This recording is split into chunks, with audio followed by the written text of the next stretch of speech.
Perlukah anak usia dini masuk sekolah PAUD? Should early childhood go to preschool? Berikut kita simak ilustrasi tentang PAUD. Pendidikan anak usia dini adalah agar anak usia dini tumbuh paripurna sesuai dengan tahap perkembangan usia dininya. Jadi, bukan belajar calistung untuk persiapan masuk SD. Prinsip mengajar anak usia dini bukan dilihat dari kemampuan anak, namun pendidikan apakah yang anak butuhkan sudah sesuai dengan usia dininya. Here we see an illustration of early childhood education. Early childhood education is for early childhood to grow fully in accordance with the stage of early childhood development. So, it's not learning arithmetic, reading, and writing to prepare for elementary school. The principle of teaching early childhood is not seen from the ability of the child, but what education is appropriate for the child at his early age. Pada masa sekarang ini, banyak PAUD yang berubah menjadi SAUD, di mana guru melatih anak berbagai keterampilan membaca, menulis, dan berhitung sebagai persiapan masuk SD. Nowadays, many early childhood education have turned into early childhood school, where teachers train children in various reading, writing, and arithmetic skill in preparation for entering elementary school. Ada buku yang berjudul Better Late Than Early. Buku ini memberikan pandangan banyak pakar dari berbagai macam sudut pandang yang menganjurkan untuk menunda memasukkan anak ke sekolah. Dalam pendidikan berbasis fitrah pun sama. Tidak berlaku kaidah bahwa makin cepat makin baik, makin banyak makin hebat. Segala sesuatu sebaiknya sesuai tahapannya. There is a book called Better Late Than Early.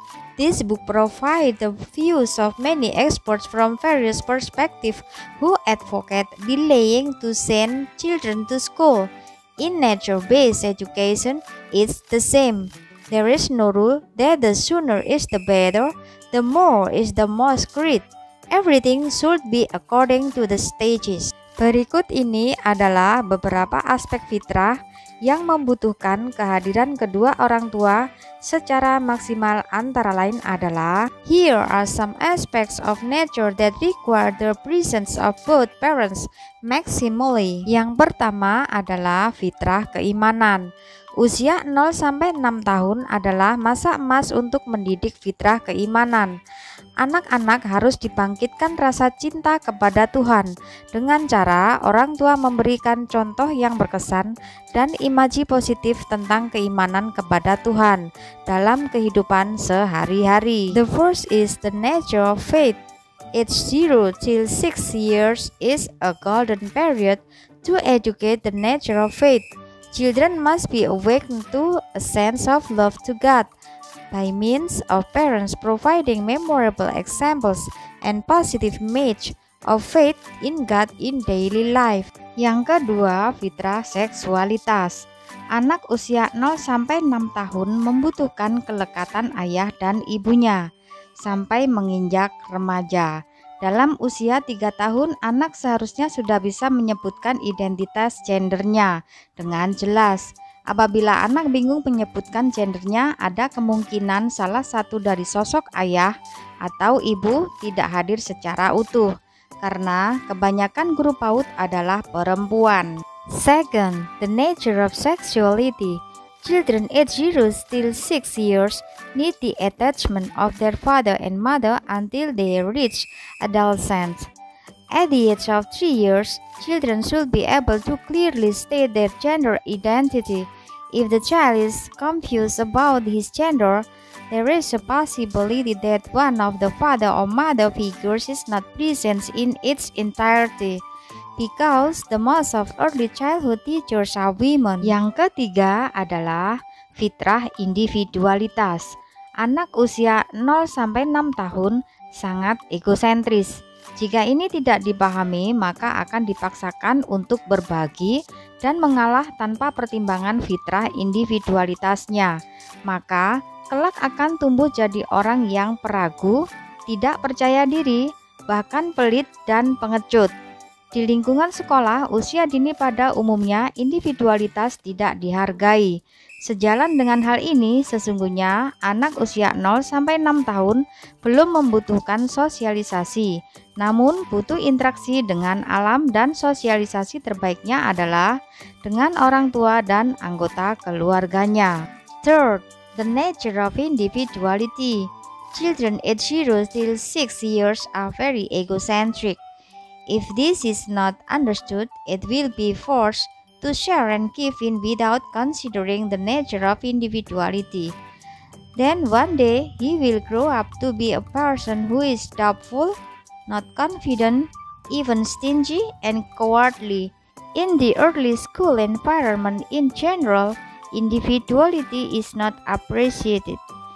In line with this, actually children aged 0 till 6 years do not need socialization, but need interaction with nature, and the best socialization is with parents and family members. Yang keempat adalah fitrah belajar.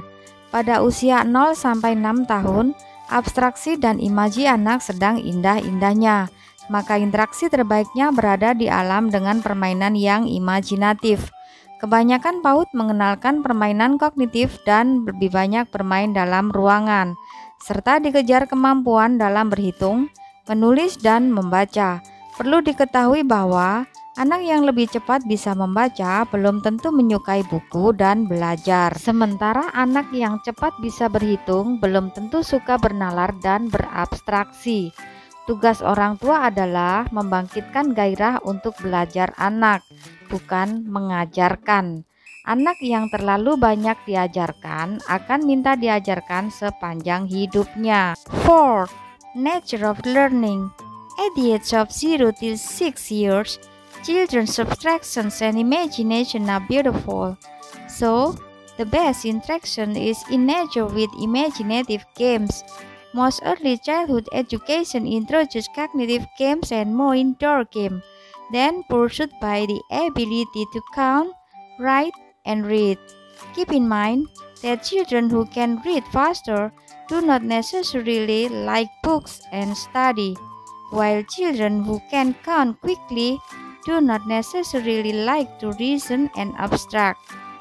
The task of parents is to arouse passion for children's learning, not teaching.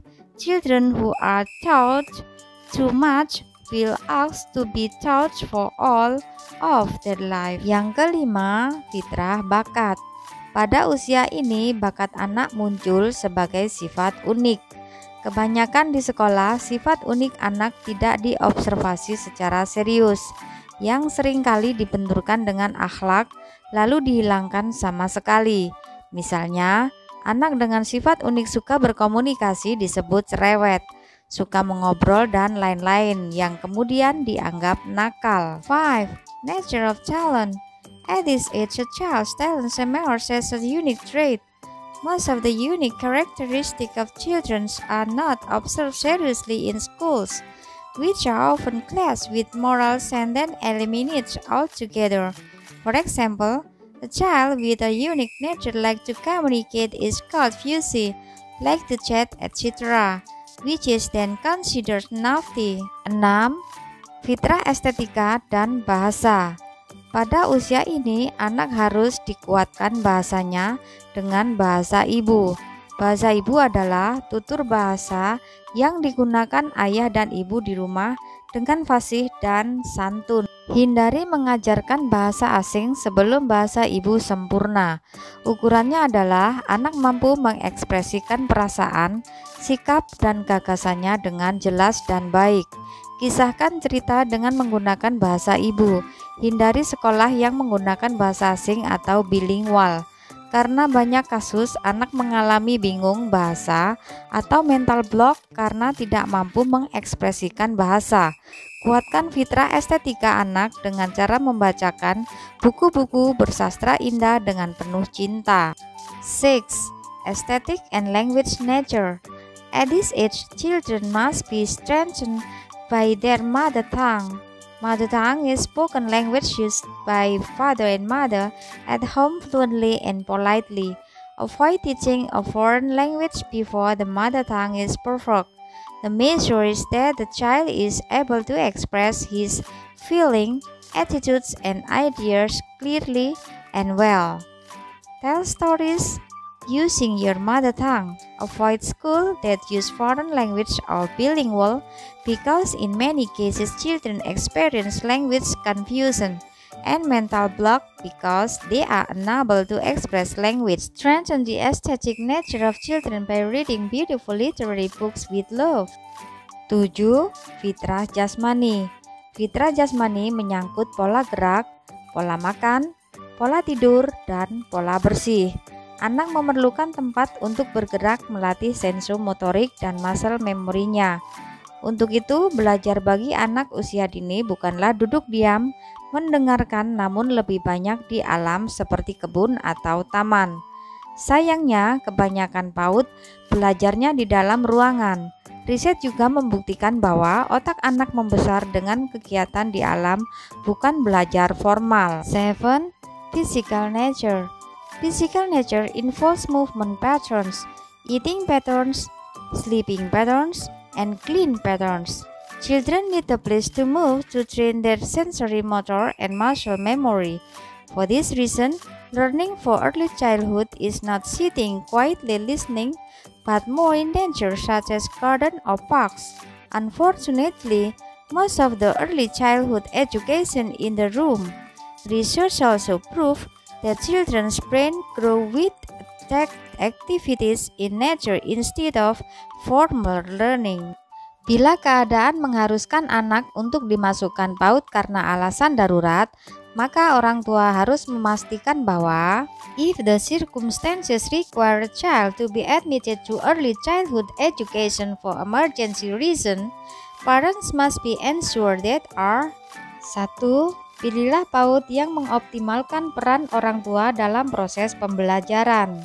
1. Choose early childhood education that optimizes the role of parents in the learning process. 2. Orang tua tetap bertanggung jawab pada penumbuhan potensi fitrah, maka perlu dibuat kurikulum secara personal. 2. Parents are still responsible for growing potential of nature. It is necessary to make a personal curriculum. Yang ketiga, manfaatkan waktu sebaik-baiknya ketika bersama anak. 3. Take advantage of the time with your children as well as possible. Sebelum benar-benar memutuskan untuk memasukkan anak ke sekolah, orang tua harus melihat kesiapan anak untuk mulai belajar di sekolah. Ada beberapa tanda anak siap masuk sekolah, di antaranya before actually deciding to send children to school, parents must see the readiness of the child to start studying at school. There are several signs while children ready to go to school. Among them are: anak mampu memecahkan masalah secara kreatif. Anak mampu menjawab pertanyaan dengan banyak cara, berpikir imajinatif pada cerita yang ia ceritakan, atau saat menggambar. Anak seringkali mengeluarkan ide dan solusi yang tak terduga. Anak memiliki rasa penasaran yang tinggi. Children are able to solve problems creatively. Children are able to answer questions in many ways. Think imaginatively on the stories he tells, or while drawing. Children often come up with unexpected ideas and solutions. Children have a high curiosity.